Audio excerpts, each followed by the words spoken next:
সত্যি যদি শেষ পর্যন্ত বিসিবির এই কমিটি ভেঙে দিয়ে নতুন কমিটি গঠন করা হয় তাহলে সেটা কেমন হতে পারে ভেবেছেন কি? যদি না ভেবে থাকেন ছোট্ট করে একটু ইঙ্গিত দেই, সেটা হবে আব্বুর ছেলেদের ক্রিকেট বোর্ড। আমি কেন এটা বলছি এটা নিয়ে বিস্তারিত বলার চেষ্টা করব, আশা করি শুনবেন।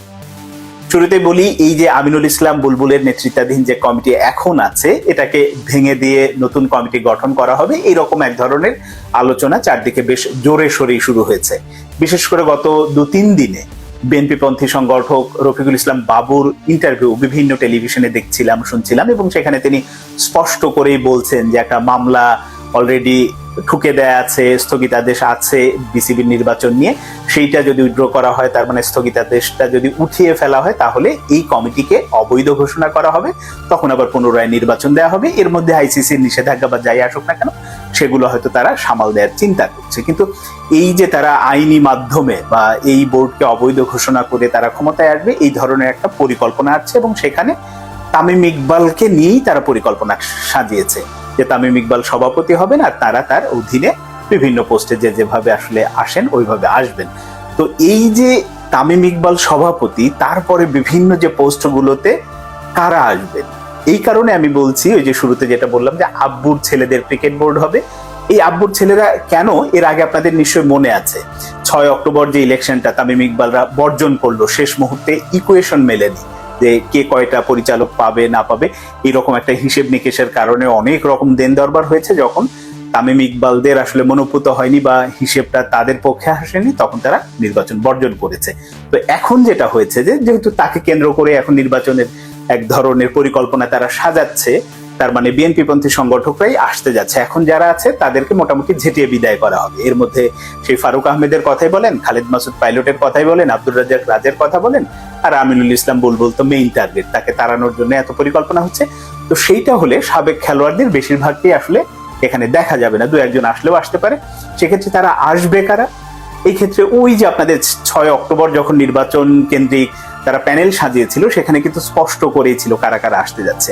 এর মধ্যে মির্জা আব্বাসের ছেলে আসবেন, আমির খসরু মাহমুদের ছেলে আসবেন, বরকতুল্লাহ বুলুর ছেলে আসবেন, সালাউদ্দিন আহমেদের ছেলে আসবেন। এতগুলো বাবার ছেলে একসাথে একটা ক্রিকেট বোর্ড বা যে কোনো অর্গানাইজেশনের, বাংলাদেশের অন্য অর্গানাইজেশন যেখানে আছে, বাফুফে বলেন বা অন্য জায়গায়, কেউ কিন্তু একসাথে এত বাবার ছেলেরা ঢোকেনি। এবার যেটা হতে যাচ্ছে বা হবে, যেটা যেহেতু তামিম ইকবাল তাদের সাথে আগে একরকম কথা দিয়ে রেখেছিলেন, এবং সেটা যদি হয় বাংলাদেশের ক্রিকেট ইতিহাসে বা স্পোর্টস অঙ্গনের কিন্তু একটা অনেক বড় রকম ইতিহাসই হয়ে যাবে এটা, যে একসাথে এতগুলো আব্বুর ছেলে ঢুকে পড়লো একটা কমিটি। মনে হতে পারে আমি হয়তো সমালোচনা করছি যে এই মানে বিভিন্ন বাবার ছেলেরা আসবে, আসতেই পারে, আসা তো দোষের কিছু না, তারা যদি যোগ্য হন কেন আসবেন।